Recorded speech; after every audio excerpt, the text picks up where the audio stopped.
Use protection when handling inks, as they are corrosive. Turn off and unplug the printer before handling any components. We will need a new capping and a screwdriver. First, we center the print head and press the stop button on the side of the printer.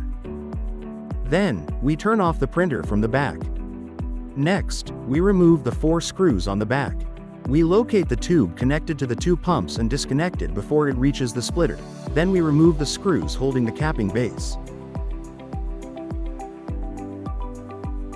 Once unscrewed, we remove it.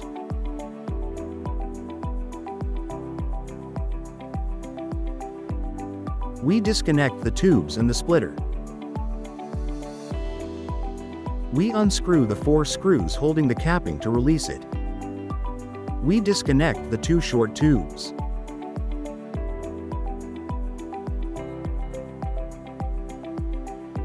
Next, we connect all the tubes to the new capping.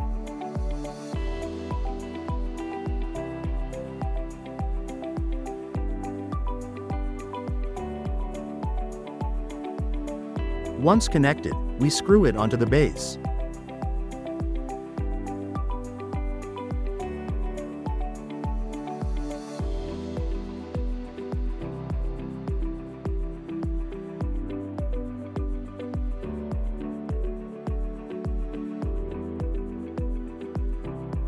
After placing it on the base, we reattach the splitter in the shape of an eye and the tubes.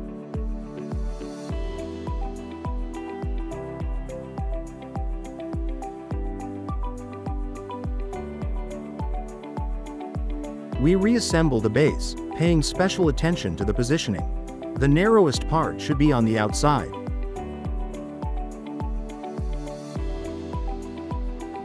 We pass the tube through the corresponding gap and screw the capping into place.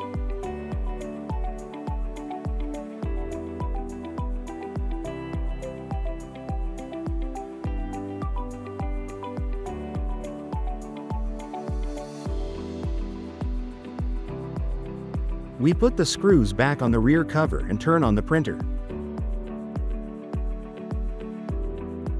To finish, we perform a head cleaning from the controller by clicking on Normal Clean.